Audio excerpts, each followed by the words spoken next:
What's up, Flick Connection? This is Darren, here to help you get more out of movies, and today I'm going to be really informal and tell you how Quentin Tarantino dramatically changed my life, and no, it is not what you think.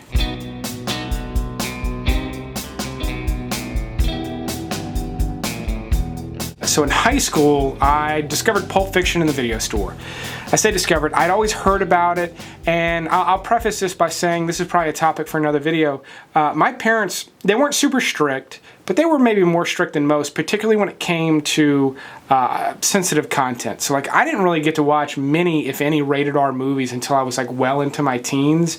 So I was old enough to rent Pulp Fiction the first time I saw it, and like everybody had seen it already. Maybe that's why I tapped into it more, because I was more mature when I finally saw it, but I loved it. Again, VHS, it was not available on DVD at the time. It would have been soon, but I'm going to get to that. But the lines, Samuel L. Jackson, when he drains that cup of Sprite, is still one of my favorite movie moments. And I rewatched it like 3 times before I had to take it back. I made my younger sister watch part of it just because I loved it so much. I had friends come over weeks later. I was like, oh, we got to rent this movie. I made them watch it. They didn't get it. I don't think I'm friends with most of them anymore. You know, that was it. It didn't change my life. Maybe a year later, all of his films that had been out at that time were released on DVD. So I bought all of them, including Reservoir Dogs, which I had not yet seen because I was in a small town that had one video store and they didn't have Reservoir Dogs. I've never liked Reservoir Dogs as much. I just don't tap into it. Now, I really do like the movie, but it's not one of my favorites of his. It's somewhere in the middle for me. So that didn't change my life. And then my first year in college, Kill Bill Volume 1 came out.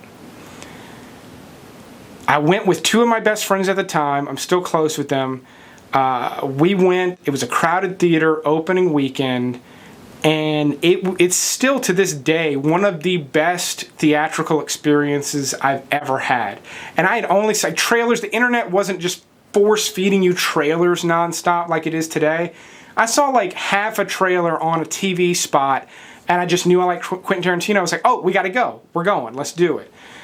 So I didn't have many expectations for it. Blew me away. Everyone in the audience was a fan. The audience is just screaming and laughing. It was so much fun.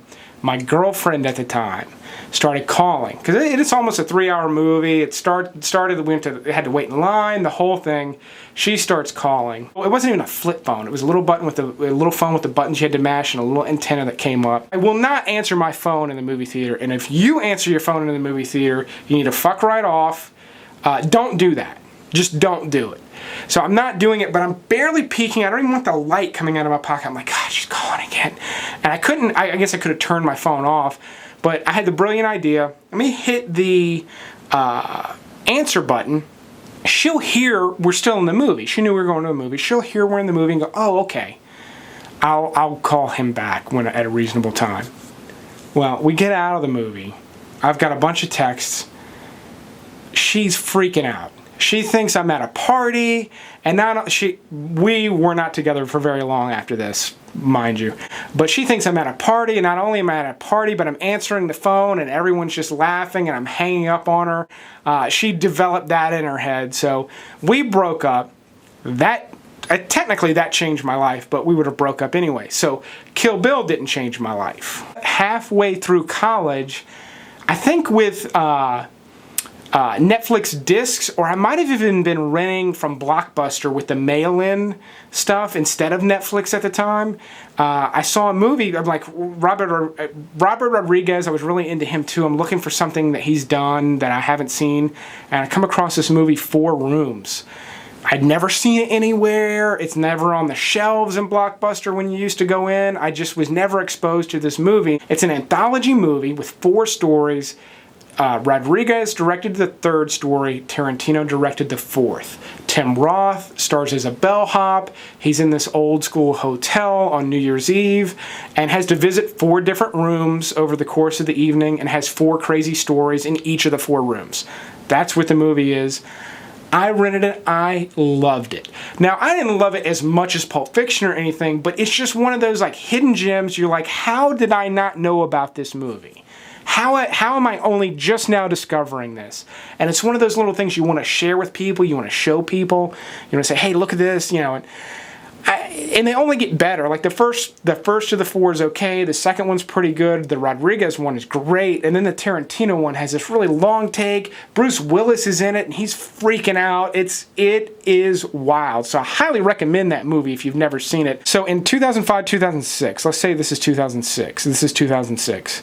Facebook was still only, you had to be in college to be on Facebook. You had to have a college, you had to have a school email address, a valid one, and MySpace was popular. People were on both. And in MySpace, you just sort of like messaged people. It was a little bit less like, oh, these are people I know that are vetted and my friends. You just sort of message people. And this is way before Tinder. Some of you know where this is going. Some people use it to troll for chicks.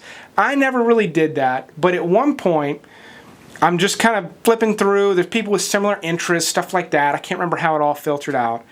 But at one point, I come across this just great-looking girl. The picture caught my eye first. Her name was a little exotic. That caught my eye. And then right up at the top, for some reason, had like movies. And you just have like a couple of your top movies listed out, and Four Rooms was one of her movies. And then, because it was just a crappy photo, I'm like, I've seen her. So I went to art school. I studied graphic design. That's what I have a degree in. And I had seen this girl around campus just a little bit. Never had any interactions, never at parties or anything. And she stood out to me, one, because she was beautiful. Two, because she was really, really tall. I would later find out she's 6'2", so she's the same height as me. So she stands out. So I've seen her, but immediately crushing on this chick that I don't know. I don't know anybody that knows her. I don't know anything about her other than she's gorgeous. She's tall. She's in the art program to some degree, and she likes Four Rooms. So I message her. Shot in the dark. See what happens. Don't expect anything. Get a message back. We get instant messaging going, a little bit of flirting, a little bit of charming, not a lot, not a long drawn out thing, maybe twice, maybe for an hour once. I can't really remember, but I got a phone number. Super excited. Couldn't wait. I'd never call the number. I'm out with a buddy, and we're at the bar, and who do I see? She's at the end of the bar. I'm figuring out, what am I going to say? I'm going to go over. I'm definitely going to go talk to her. Before I can even do that, a mutual friend of ours comes by, randomly introduces us. We recognize each other. I have seen her every single day since that day, with the exception of traveling for business. We got married. We have 2 beautiful children.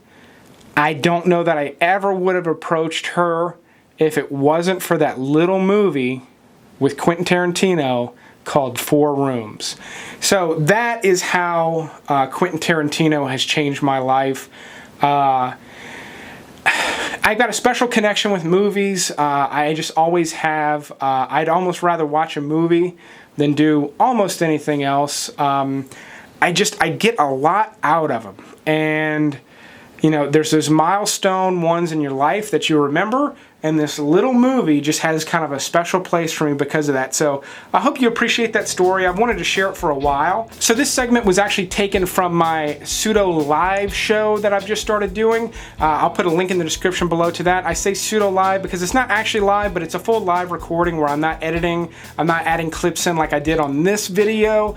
If you want that raw, full version, I talk about a lot more than I did in this one. Definitely check it out. If you like it, thumbs up. I will keep making these videos as long as you keep watching them. But thanks for watching this one, and you will see me next time.